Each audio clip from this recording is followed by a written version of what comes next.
Surat traffic police ફરીથી વિવાદમાં આવી ડિંડોલી વિસ્તારમાં રહેતા વેપારી મુકેશ પટેલે ગંભીર આક્ષેપ કર્યા છે। તેમના કહેવા મુજબ તેમના નામે જે ઈ મેમો ફટકારવામાં આવ્યો છે તેમાં જે ફોટો અને વાહન છે તે કોઈ બીજું જ છે। આ ઘટના બાદ હવે ટ્રાફિક વ્યવસ્થામાં બેદરકારી સામે ફરી સવાલ ઉઠી રહ્યા છે।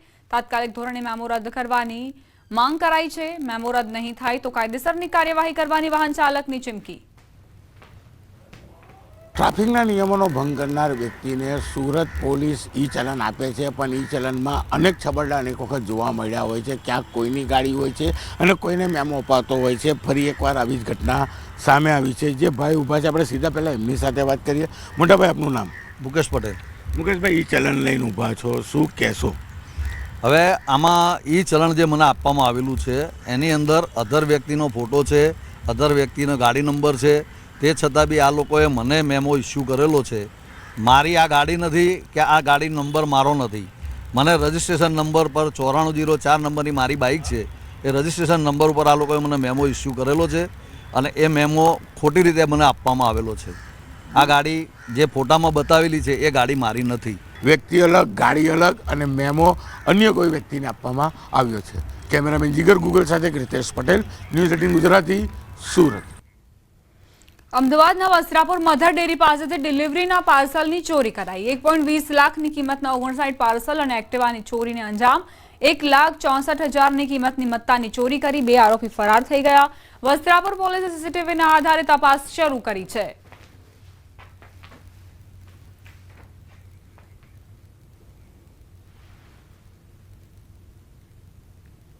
તો આ તરફ સુરત જિલ્લાના ઓલપાડ વિસ્તારમાં હવે ટાબરિયા ચોરો સક્રિય થયા છે। સાયણ ગામમાં 2 સગીરોએ પહેલા રેકી કરી અને બાદમાં સાયણ હાઈસ્કૂલ પાસે પાર્ક કરેલ ઓટો રિક્ષામાંથી રોકડની ચોરીને અંજામ આપ્યો। સગીરોએ રિક્ષામાં રહેલ 9,000 રૂપિયાની રોકડ સાથે ભરેલું પાકીટ ઉઠાવીને ફરાર થઈ ગયા। આ સમગ્ર ઘટના સીસીટીવી કેમેરામાં કેદ થઈ છે। સગીર ઉંમરના બાળકોએ હવે ગુનાને અંજામ આપતા સ્થાનિકોમાં ભયનો માહોલ છે। કઈ રીતે અહીં ટાબરિયાઓ આવ્યા અને ત્યારબાદ એક પાકીટ ઉઠાવીને ફરાર થઈ જાય છે તેની આખી ઘટના સીસીટીવીમાં કેદ થતી જોવા મળી છે। 9,000 રૂપિયા ભરેલી આ પાકીટ જે ચોરી કરીને આ બંને સગીરો ફરાર થઈ જાય છે। હવે આ બાળકો જેમની ભણવાની ઉંમર છે, કારકિર્દી બનાવવાની ઉંમર છે અને એવામાં તેઓ ગુનાના રસ્તે ચડ્યા છે। રિક્ષામાં પહેલા સગીરો બેસે છે, ત્યારબાદ પાકીટ ઉઠાવે છે અને ત્યાંથી રફુ ચક્કર થઈ જાય છે। સાયકલ પર એક સગીર જતો જોવા મળે છે, તેની પાછળ એક અન્ય સગીર બેસીને અને ફરાર થઈ જાય છે। તેના સીસીટીવી દ્રશ્યો પણ સામે આવ્યા છે। સુરતના ઉધનામાં ચોર ટોળકી ઝડપાઈ। ભીડનો લાભ લઈને ચોરી કરતા તસ્કરો સીસીટીવીમાં કેદ થયા। બસમાં મુસાફર બનીને ચોરી કરતી ટોળકી સકંજામાં આવી છે। ફરિયાદીના પર્સમાંથી 32,000 અને દસ્તાવેજોની ચોરી કરી। પોલીસે સર્વેલન્સ ટીમની મદદથી આરોપીઓને ઝડપ્યા। આરોપી ગુનાહિત ઇતિહાસ ધરાવે છે।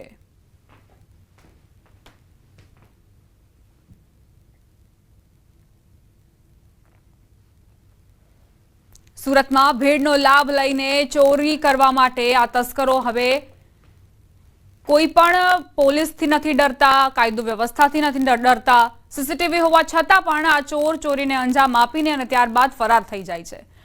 અત્યારે આ તમામ ચોરોને પકડીને પોલીસે કાયદાનો પાઠ ભણાવ્યો છે, પરંતુ સવાલ અહીં એ કે ક્યાં સુધી આ પ્રકારના યુવાનો એ ગુનાનો રસ્તો અપનાવતા રહેશે। વડોદરામાં ધાર્મિક સ્થાનો તસ્કરોના નિશાને પર છે। કારેલીબાગના પૌરાણિક શ્રી અંબે માતાજીના મંદિરમાં તસ્કરો ત્રાટક્યા। નવરાત્રિના 9 દિવસ ભક્તો દ્વારા કરાયેલી દાન પેટીમાં ચોરીને અંજામ આપવામાં આવ્યો છે। તસ્કરો આખી દાન પેટી ઉઠાવીને ફરાર થઈ ગયા। દાન પેટી લઈ જતા તસ્કરો સીસીટીવીમાં કેદ। સીસીટીવીના આધારે પોલીસે તપાસ હાથ ધરી। 2 યુવાનો ચોરીને અંજામ આપતા સીસીટીવીમાં કેદ થયા છે, જે આધારે બંને યુવાનોને પકડવા પોલીસે ચક્રો ગતિમાન કર્યા છે।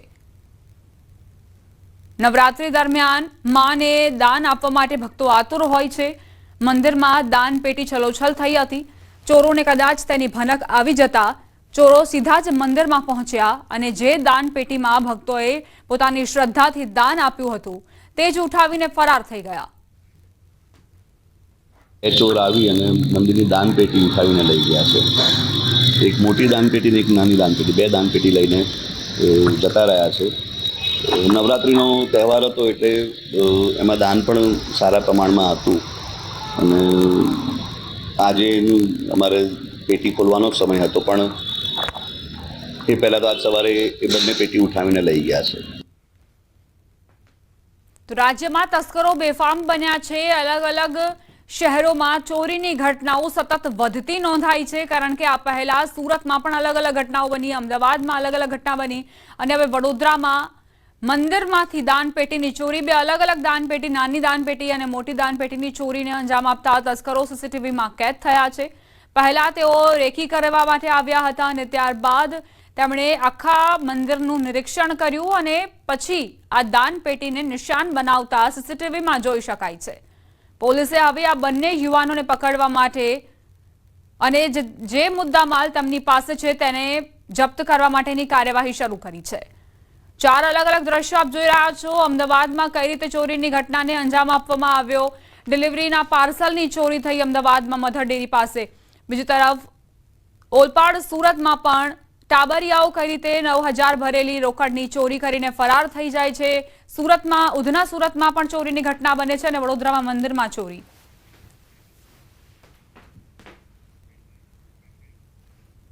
રોકાઈશું એક બ્રેક માટે. આપ જોતા રહો ન્યૂઝ 18 ગુજરાતી.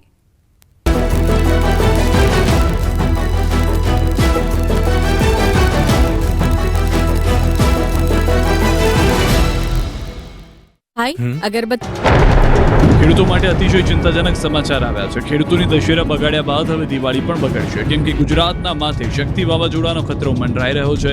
ગુજરાત નજીક સર્જાયું શક્તિ વાવાઝોડું, જે દ્વારકાથી 250 કિલોમીટર દૂર વાવાઝોડું સર્જાયું છે. હાલ દરિયામાં પવનની ગતિ અંદાજે 65 કિલોમીટર છે.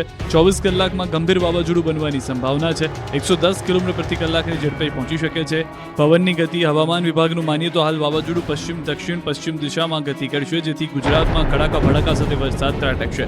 બીજી તરફ હવામાન વિભાગની આગાહી મુજબ બે સિસ્ટમના કારણે ગુજરાતમાં વરસાદ પડશે. 9 ઓક્ટોબર સુધી હળવાથી મધ્યમ વરસાદ પડશે. સમગ્ર ગુજરાતમાં પડી શકે વરસાદ. 40 થી 50 કિલોમીટર ઝડપે પવન ફૂંકાશે. અમદાવાદમાં પણ હળવો વરસાદ પડી શકે. 3 अक्टूबर से लेकर 9 अक्टूबर तक हल्का से मध्यम बरसात का संभावना रहेगा गुजरात रीजन और जो सौराष्ट्र कच्छ रीजन दोनों क्षेत्रों में ही. और जो थंडरस्टॉर्म वार्निंग सौराष्ट्र कच्छ के लिए दिया गया है, सौराष्ट्र कच्छ की जो डिस्ट्रिक्ट है इसमें thunderstorm lightning wind speed 30 to 40 kilometre प्रति घंटा में रहने का पूर्वानुमान है.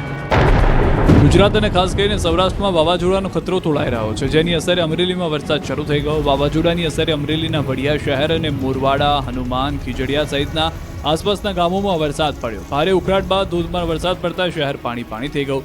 સતત 6 દિવસથી વરસાદ પડતા ખેડૂતોની ચિંતામાં વધારો થયો. ખેતરોમાં તૈયાર પાક પલળતા હવે નુકસાની જવાની ભીતિ છે. સૌરાષ્ટ્ર જ નહીં, કચ્છમાં પણ વાવાઝોડાની અસર શરૂ થઈ ગઈ છે. પૂર્વ કચ્છના ઘણા ભાગોમાં વરસાદી માહોલ જામ્યો. સામખિયાળીમાં બપોર બાદ વાતાવરણમાં પલટો આવ્યો. સામખિયાળીના આસપાસના વિસ્તારોમાં ધોધમાર વરસાદ ખાબક્યો, જેથી રોડ પર પાણી જોવા મળ્યું હતું. વાતાવરણમાં ઠંડક પ્રસરી ગઈ હતી.